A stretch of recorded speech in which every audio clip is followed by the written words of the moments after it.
오늘 이번 주에는 지속 가능한 공동체라는 큰 주제를 가지고 세부적인 말씀들을 나누었고, 오늘이 마지막입니다. 선함, 지속 가능한 공동체의 본질이라는 제목으로 함께 말씀을 나누겠습니다. 옛 선지자들이 하나님의 말씀을 전할 때는 단순히 말만 전하지 않고 상징적인 행동을 전함으로 구체적이고 또 확실하게 말씀을 전했습니다.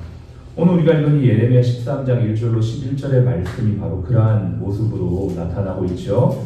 예레미야 선지자가 하나님의 명령을 받고 말씀을 전하는데 단순히 말로만이 아니라 상징적인 행동을 통해서 말씀을 전합니다. 이를 통해 하나님께서 작게는 유다와 예루살렘 백성들을 향한 말씀, 그들의 어떤 교만이나 불순종을 지적하면서 돌이키고자 했던 그러한 내용이 있었고, 그 과정에서 하나님이 정말 원하시는 마음이 무엇인지 다시 한번 이스라엘 백성들에게 생각하게 하는 내용이 오늘의 말씀입니다. 1절과 2절을 한번 보십시오. 제가 읽겠습니다. 여호와께서 이와 같이 내게 이르시되 너는 가서 배의 띠를 사서 내 허리에 띠고 물에 적시지 말라라고 말씀하십니다. 세 가지의 내용이 나오죠. 첫 번째는 배띠를 사라, 두 번째는 허리에 띠라, 세 번째는 물에 적시지 말라. 이 세 가지 행위 자체가 다 의미가 있습니다. 산다는 것은 하나님께서 이스라엘 백성들을 친히 사셨다, 산 백성이 되셨다라는 것을 말하고, 배띠를 허리에 띠라는 건 몸에 밀착되어 있는 거죠. 배띠라는 건 우리가 생각한 이제 허리띠 같은 그러한 의미이지만, 물론 그때는 다른 재질로 되었죠. 하나님과 이스라엘 백성들이 이렇게 밀접한 관계, 친밀한 관계를 뜻하는 것이고, 물에 적시지 말라, 이것은 부패하지 않도록 세상의 물, 세속의 물, 쾌락의 물, 물질의 물, 이런 죄악의 물에 젖지 않도록 보존하라, 그런 의미가 1절, 2절에 있는 것이죠. 그 말씀대로 2절에 예레미야는 순종하여 자신의 허리에 띠를 띱니다. 3절부터 5절까지 이렇게 또 말씀하십니다.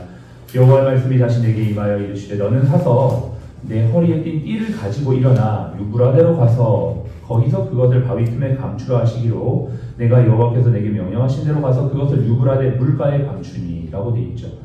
여기서 또 하나님께서 다른 명령을 하십니다. 산 그 띠를 이제는 유브라데 강가에 가서 그것을 물에 감추라, 그러니까 돌에 이제 물에 잠궈두라라는 말씀을 하는 것이죠. 이 유브라데는 바벨론을 상징하는 지역입니다. 이것이 장례적으로 이스라엘 백성들이 바벨론에게 멸망당하여 그들이 포로로 잡혀갈 것들을 말하고 있고, 그것 과정에서 그들이 이제 썩게 되어지는 그러한 내용을 암시적으로 말씀하고 있는 것이죠. 그리고 6절에 보니까 여러 날 후에 여호와께서 내게 이르시되 일어나 유브라데로 가서 내가 내게 명령할 거기 감추게 한 띠를 가져오라고 다시 명령을 하십니다.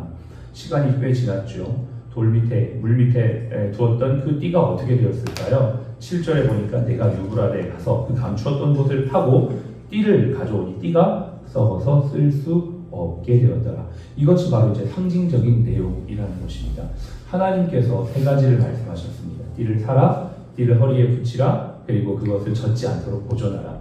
이것은 하나님께서 사신 백성을 하나님과의 친밀한 관계 속에서 거룩함을 유지하는 백성으로 지으셨지만, 이들이 세상의 물에 젖어서 또 세상의 쾌락에 젖어서 바벨론에 팔려가서 썩게 되어진 것을 상징적으로 말씀하고 있는 내용입니다.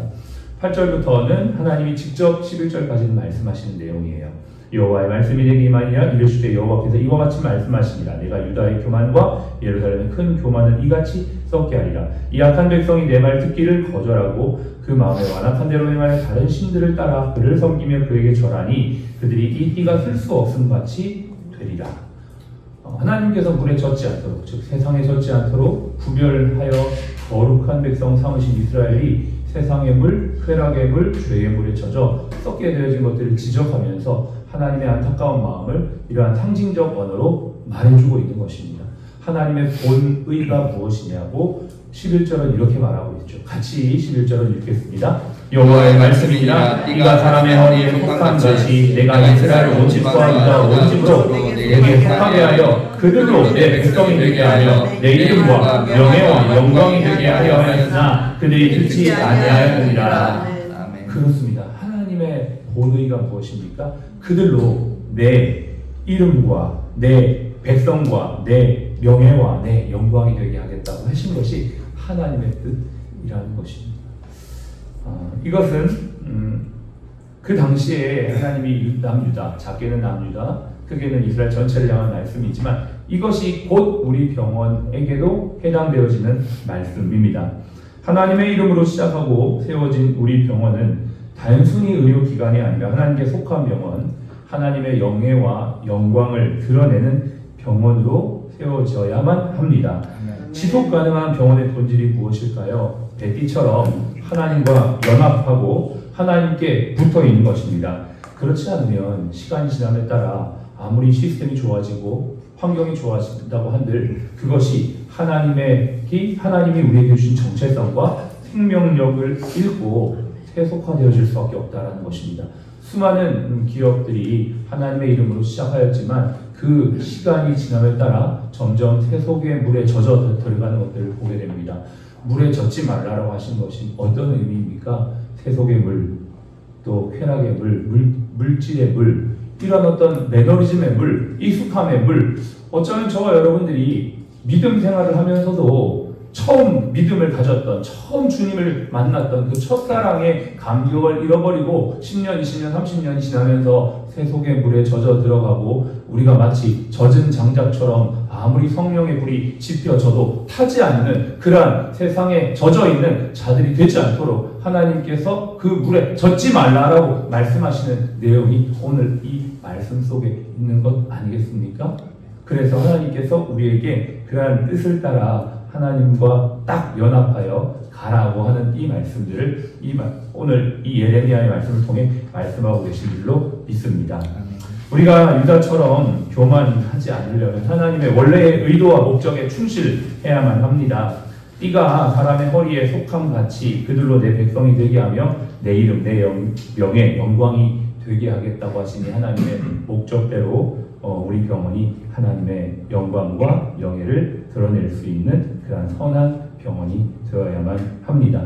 우리에게 주신 네 가지의 핵심 가치, 사랑, 신령, 또 인격, 헌신, 이 네 가지의 핵심 가치를 다시 한번 생각했으면 좋겠습니다. 우리 병원이 그냥 열심히 일하는 병원이 아니라 하나님의 선함에 딱 밀착하여 본질을 가지고 우리 핵심 가치를 잃어버리지 않고 갈 수 있는 것, 그것이 크리스찬들 뿐만 아니라 우리 병원에서 일하는 모든 직원들이 알고 마치 배띠가 허리에 붙어 있는 것처럼 이 하나님이 우리에게 주신 이 선한 가치가 우리의 마음판에 탁 붙어서 계속적으로 그 일을 수행할 수 있는 병원이 될 때 우리는 지속 가능한 병원이 될 줄로 믿습니다. 병원은 궁극적으로 사람 중심이 아니라 하나님의 말씀 중심, 하나님의 목적 중심, 하나님의 성품 중심이 되어야만 합니다. 그래야지만 지속 가능합니다. 사람은 바뀝니다. 우리는 유한한 존재입니다. 그러나 하나님의 말씀은 영원하고 하나님의 목적은 무한합니다. 그리고 하나님의 선하신 성품도 영원합니다.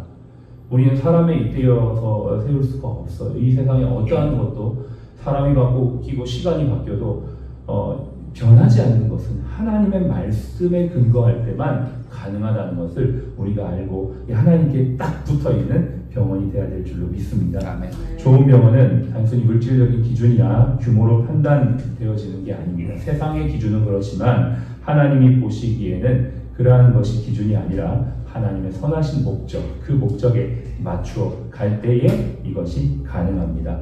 오늘 우리 병원 22주년을 맞이하면서 정말 우리가 다시 한번 하나님과 딱 연합되어 있는 우리 병원장님 또 우리 모든 리더십들이 되시길 축복합니다.